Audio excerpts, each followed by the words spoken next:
लगाण वर्षारे बीजाघाटी रास्तार धसिला माटी अतड़ा। गतकाली रातिरु माटी अतड़ा धसी रास्ता अवरोध होइछि, फଳରେ यातायात बाधाप्राप्त होइछि। कोरापुट नारायणपाटना थाना बीजाघाटी रास्तार घटिछि घटना। नारायणपाटना और दामनजोड़ी को संयोग करुथिबा बीजाघाटी गां पाख रास्तार माटी अतड़ा धसिछि। लखनपुर प्रतिनिधि गिरिधर खोरा आम सहित जोड़ी होती। गिरिधर, वर्तमान ग्राउंड स्थिति कौन रही एवं एबे जो यातायात बाधाप्राप्त होइथिबार खबर सामना को आसुछि, यातायात एबे स्वाभाविक हेलानी?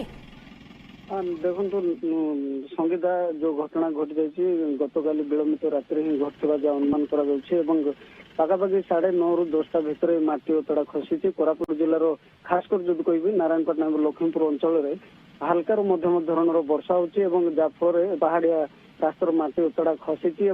जदिओ कह संकीर्ण राज्य राजपथ जेहेतु तेणु एक पार्श्व गाड़ी चलाचल बाधाप्राप्त होती बैक गुड़ाक जाऊँच किंतु 4 चकिया जान गुड़ाक जबार टे कष्टसाध्य होती। बर्तमान सेमिति रास्ता उपर माटी अतड़ा पड़ रही। कौन प्रशासनिक अधिकारी कि कौन विभाग ताकू माटी हटई दे ना। संगीता, अंचलवासी कौन दाबी करुछन्ते? जदिओ प्रशासन एने कौन प्रकार पदक्षेप नहीं नाही किंतु एबे कौन डिमांड होउछि?